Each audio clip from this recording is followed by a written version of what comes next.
እግዚአብሔር ከአንቺ ሰው ሆኖ ሙሽራው ከጫፍራ እንዲወጣ ከአንቺ የመጣ እመቤቴ ማርያም ሆይ ደስ ይበልሽ ብሎ ዮሐንስ አፈወርቅ በድርሳኑ እንዳመሰገነኝ እኔም አመሰግንሻለሁ።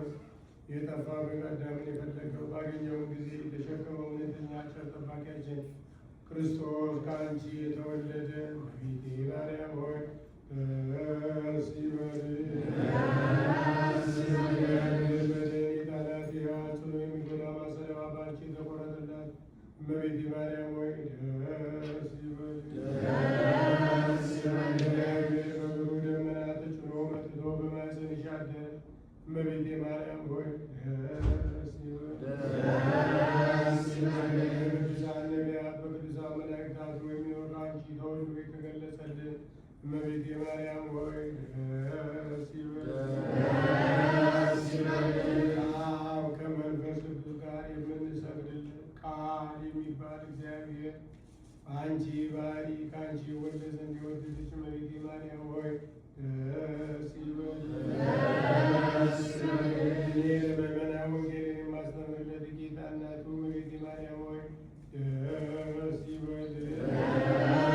ከወለድሽ በኋላ ማኅተመ ድንግልናሽ እንዳይለወጥ አድርጎ የጠበቀሽን አማኑኤልን የወለድሽው እመቤቴ ማርያም ሆይ ደስ ይበልሽ።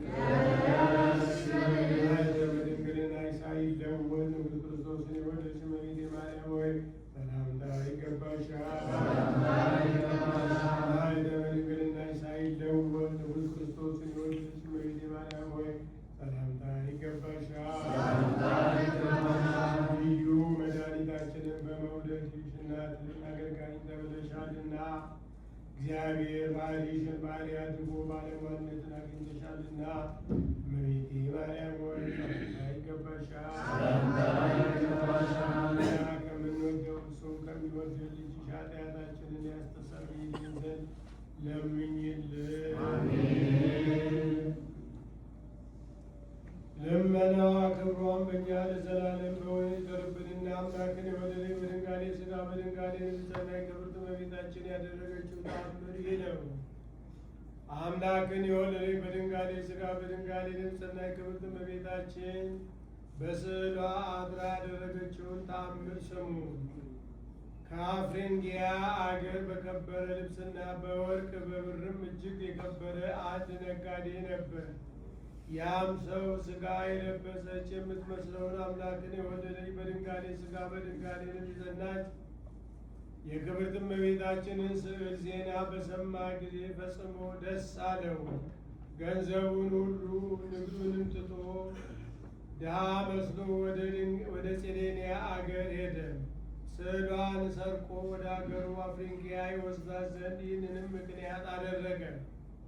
ስዕሊቱን አግኝቶ ወደ አገሩ ይወስዳት ዘንድ የተጠረገ መንገድ ሊያገኝ ደጅ እየጠና እመቤታችንን በጸሌንያ የተሰራች የቤተ ክርስቲያንንም 2 ዓመት ያህል ሲያገለግል ኖረ።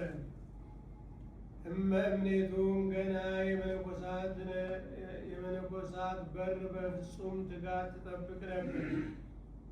አፍሪንጊያውም ስዕሊቱን ይወስዳት ዘንድ እንዳልተቻለ ባወቀ ጊዜ ሾተል ይዞ እጁን በመስኮት አስልቆ ከስዕል የሥጋ ቁራጫን ቆረጠ። ያን ጊዜም ከስዕል ደም ወጣ።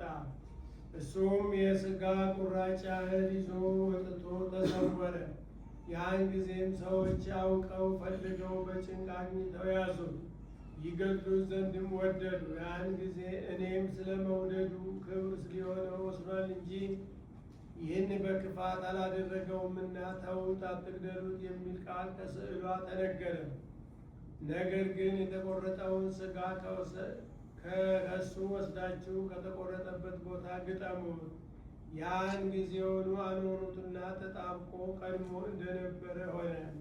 ነገር ግን የደምና የሾተል ፍለጋ እስከ ዛሬ ድረስ ታውቆ ይኖራል። በአርያም ለሚመሰገን አምላክም በወለደ በድንጋሌ ሥጋ በድንጋሌ በጸናች በክብርት እመቤታችንም አማላጅነትን ተአምራትን በገለጸ ለእግዚአብሔር ምስጋና ይገባል።